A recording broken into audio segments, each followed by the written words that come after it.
them, and she only needs to put certain things up on a form when they're very kind of the special sets and that, and that helps, of course, obviously, to set them aside from her general products. So that can be a technique you can use to separate your high-end from your cheaper end.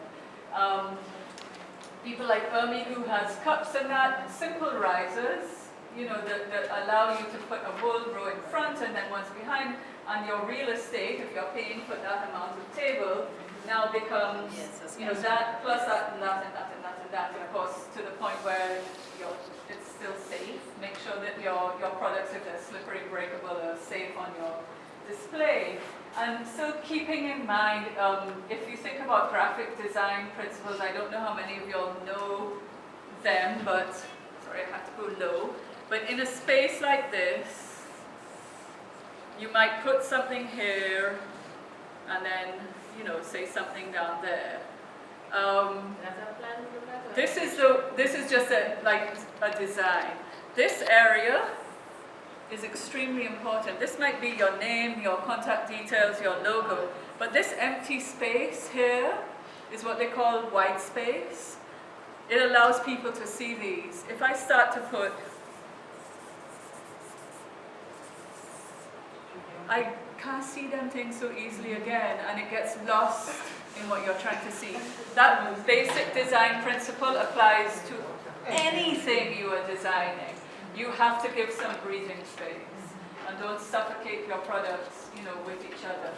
So height can do that. Of course, you can have a column. If you look at galleries, they put things up on a blank white column and something on top. What does that do? It says this is a very special object here, and you need to be able to see it clearly, and it's going to cost you a lot of money, you know. And similarly, at the higher end of the gallery, the fewer paintings are on the wall. You know, you may want to create contrast. You might want to have a pile of things in the corner, like it's a madness, and then you have a few artistically placed up there so they can see. So you have both kind of things attractive. There are techniques you can use to make people like, huh? And then they, you know, see. So it doesn't always have to be nice white space and little things spotted around. You can manage, if you have a lot of products, you can manage to put a lot of them in a complicated space, and then have the ones that catch people's eyes, and maybe have a working space where, as you're interacting with people, then you can bring out the ones from your cluttered space and show them and that sort of stuff, and it gives you a way to interact with people. So there are a lot of techniques you can use, but yes, we didn't do any display prep for the trade fairs, and it really showed. It really did show. I mean, Delia does that as a business.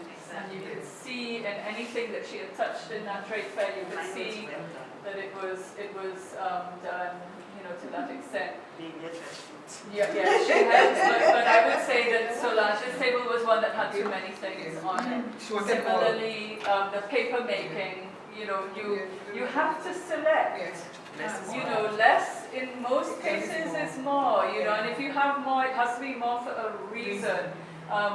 Ermi's little Christmas tree. Yes, you can pile that with ornaments because people are kind of, she could even have put lots of ribbon or something so you can barely see the ornaments, because what you want is people to see, oh my gosh, look at that lovely Christmas tree, and then she maybe has a few ornaments out that they can pick up and they realize that. So there are techniques you can use on both. Don't break the bank on display. Look around. I would say, I think Euphemia said go to Windjammer. Do go to Windjammer, look at their shop. Go to Island Mitts and look at their shop. Go also to Artistically Crafted on the top of the mall as well. That's Adam Azer and Gabriella Isaac. Look at their shops. Go into shops then afterwards, like Basic Blue, you know, and some of the higher end, even some of the jewelry shops and whatever, and look and see what grabs you, what works. Do you walk into, let's say, one of the jewelers in the Baywalk Mall, the jeweler. I walk in and it's like nothing stands out.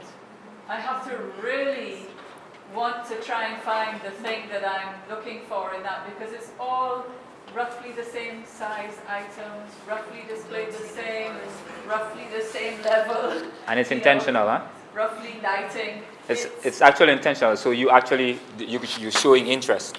So the minute you show I interest, am. you're caught. But Yes, that's it. You know, so it might work in that case, but you may also then you have to go. Yeah. But Okay. the follow-up you will send again so that we can have the next session, the marketing and